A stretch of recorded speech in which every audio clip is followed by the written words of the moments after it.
क्या आनंदपुर धाम में शोषण, फर्जीवाड़ा, मानव तस्करी, देह व्यापार, सेक्स रैकेट जैसे घिनौने खेल चलते थे या चल रहे हैं?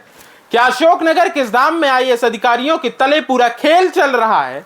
क्या आनंदपुर धाम ब्लैक मनी को व्हाइट मनी करने का अड्डा बन गया है? सोचिए, जिस धाम में देश के प्रधानमंत्री नरेंद्र मोदी पूजा करने पहुंचे, जिस जगह में लाखों लोगों की आस्था, सेवा, शांति का प्रतीक माना जा रहा है, आज उसी धाम को लेकर ऐसे आरोप लग रहे हैं जो विश्वास को झकझोर देते हैं। सवाल यह नहीं कि कितने बड़े आरोप हैं, सवाल यह है कि इसमें रत्ती भर भी सच्चाई है तो इतने वर्षों तक सबको चुपचाप कैसे चलता रहा। नमस्कार, मैं आदर्श पांडे और आप देख रहे हैं दा लपेटा। मध्य प्रदेश के अशोकनगर जिले में स्थित आनंदपुर धाम कोई साधारण आश्रम नहीं है। चंदेरी रोड पर ईसागढ़ के पास करीब 95 साल पहले एक छोटी सी टपरी से शुरू हुआ यह स्थल आज लगभग 1500 बीघा में फैला हुआ है। ऊंची दीवारें, किले जैसी संरचना, ऊपर नुकीले कांच, मुख्य द्वार पर तैनात सुरक्षा गार्ड, यह सब इसे बाकी धार्मिक स्थलों से अलग बनाता है। यहाँ न सिर्फ आश्रम है बल्कि यहाँ 2-3 निजी बस स्टैंड हैं, खुद की फायर ब्रिगेड है, सुंदर खाद्य उद्यान है, स्कूल है, अस्पताल है।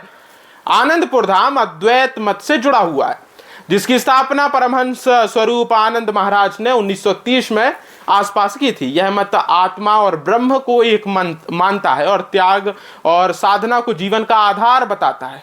1954 में आनंदपुर धाम ट्रस्ट का हुआ, जो आश्रम के चलते संपत्ति और गतिविधियों का संचालन करता है।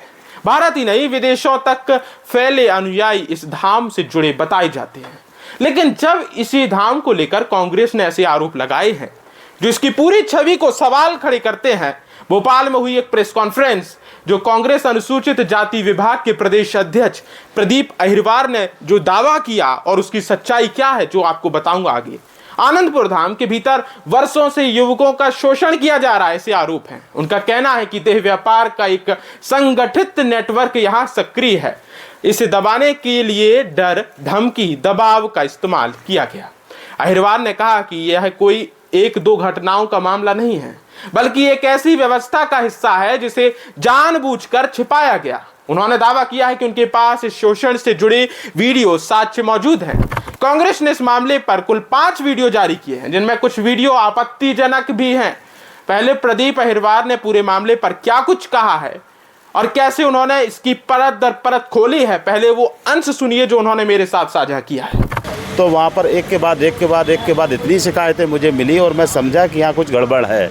वहाँ के प्रेमी महात्मा ने शारीरिक संबंध बनवाया, उस लड़के पे इतना दबाव बनाया उसने कि अगर मैं यहाँ रहता हूँ तो मैं मर जाऊँगा, मैं बेबस हूँ।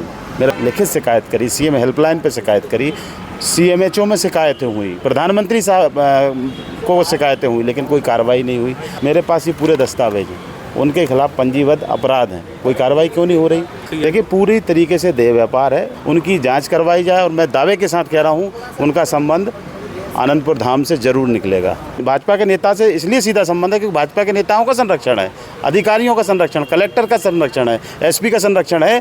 अब जो वीडियो कांग्रेस ने साझा किया है वह इतना आपत्तिजनक है जिन्हें मैं दिखा भी नहीं सकता। इतनी घिनौनी सच्चाई है जिसे देखकर आम आदमी के पैरों तले जमीन खिसक सकती है। एक युवक सामने आकर अपना दर्द बयां करता है। यह कहता है कि उसके साथ जबरदस्ती की गई, उसे धमकाया गया और चुप रहने के लिए मजबूर किया गया।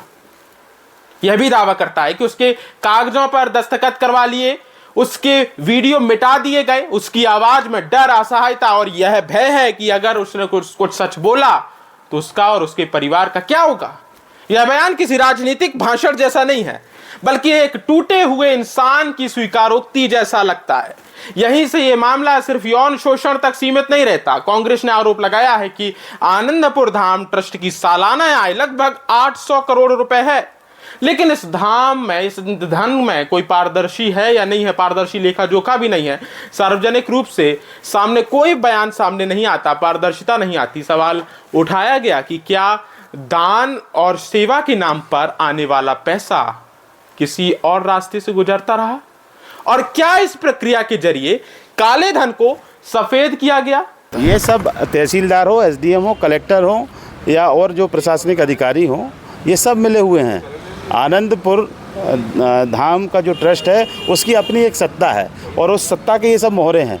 सबको पैसा जा रहा है, यहाँ वल्लभ भवन में भी पैसा आ रहा है, सीएमओ में भी पैसा आ रहा है। ये पैसा कहाँ से आ रहा है, कौन दे रहा है, ब्लैक का पैसा वाइट हो रहा है, इसकी जांच तो होनी चाहिए। आपने पैसों पर भी आरोप लगाए, कितना कितना पैसे क्या? 700 करोड़ 800 करोड़ का इनका टर्नओवर है, इसकी जांच होनी चाहिए। पैसा कौन दे रहा है, किसके पास जा रहा है, कहाँ खर्च हो रहा है, तो इसकी जांच होनी चाहिए। ये आस्था के नाम पर लूट मची हुई है और जो गलत लोग हैं, जिनका चरित्र अच्छा नहीं है, जो व्यभिचार कर रहे हैं, जो शारीरिक शोषण महिलाओं का पुरुषों का दोनों का कर रहे हैं, उनकी जांच हो और दूध का दूध पानी का पानी हो। ये खैर, इन आरोपों में 3 वरिष्ठ IAS अधिकारियों के नाम भी लिए गए हैं, विवेक अग्रवाल, अविनाश लवानिया और मयंक अग्रवाल।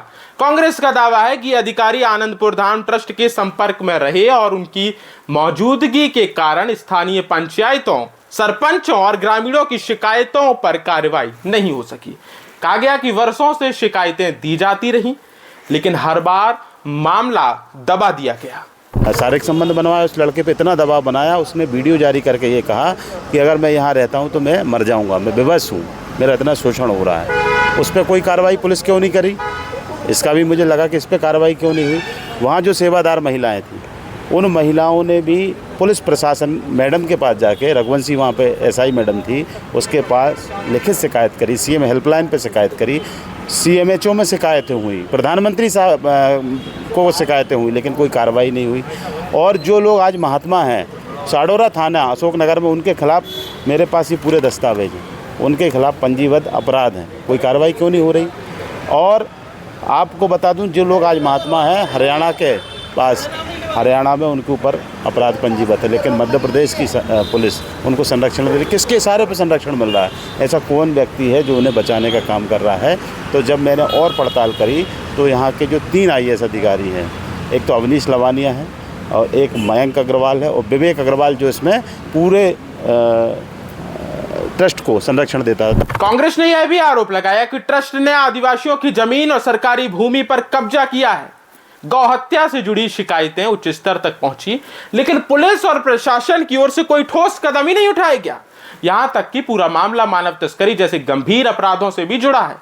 इस पूरे विवाद का मैं सबसे बड़ा सवाल सिस्टम की भूमिका पर है। अगर आरोप झूठे हैं तो उनकी निष्पक्ष जांच क्यों नहीं हो रही, और अगर आरोपों में सच्चाई है तो फिर इतने सालों तक यह सब कैसे चलता रहा। इस पूरे मामले की एक बहुत बड़ी फेहरिस्त है। डेरा सच्चा सौदा पार्ट 2 बताया जा रहा है। इसे न्यायिक जांच की मांग की जा रही। प्रदीप अहिरवार ने कहा है कि वे इस मामले को लेकर के हाईकोर्ट का रुख लेंगे। आज आनंदपुर धाम सिर्फ एक धार्मिक स्थल नहीं, बल्कि एक बड़े सवालों का केंद्र है। सवाल यह नहीं कि आस्था गलत है या नहीं, सवाल यह है कि आस्था की आड़ में अगर किसी इंसान का शोषण हुआ है, अगर डर के जरिए चुप्पी खरीदी गई है, तो उसका जवाब कौन देगा। अब यह मामला राजनीति से आगे निकल चुका है। अब जवाब सिर्फ जांच से आएगा, क्योंकि सच चाहे जितना भी असहज क्यों ना हो, उसे सामने आना ही पड़ेगा, आना ही चाहिए। खैर, जब मैंने सवाल किया प्रदीप अहिरवार से कि आपने जो 3 IAS अधिकारियों के नाम लिए हैं, तो क्या उन्होंने उनकी तरफ से कोई नोटिस दिया है कि आप मानहानि जैसे मुकदमे किए हैं क्या, कि प्रदीप अहिरवार ऐसे ही मेरा नाम कैसे ले सकते हैं। तो जो जवाब उन्होंने दिया उसे सुन के आपके पैरों तले जमीन खिसक जाएगी। सुनिए वो बयान। कि कोई IAS अधिकारी जिनका नाम लिया वो मुझे नोटिस भेजाएं।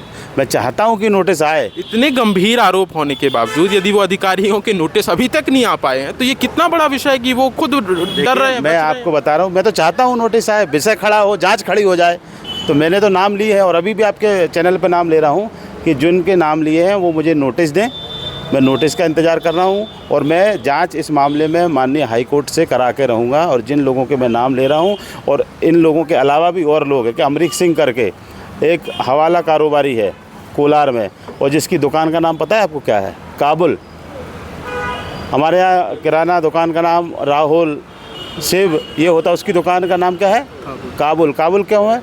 उसने काबुल इसलिए रखा है कि उसका मैसेज जाता है कि मेरे दुनिया भर में हवाला का मैं काम करता हूँ, हवाला का इन बड़े बड़े IAS अधिकारियों का पैसा वो ही इधर उधर करता है। तो इस पूरे काला बाजारी की, इस पूरे संगठित अपराध की जब तक जनता के सामने खुलासा नहीं होता, तब तक हमारी मांग है कि मोहन यादव जी इस जनता, प्रदेश की जनता के साथ न्याय करें। तो सुना आपने प्रदीप अहिरवार के साथ वो जो मैंने सवाल किया और उसका क्या बयान सामने आया, उन्होंने क्या जवाब दिया।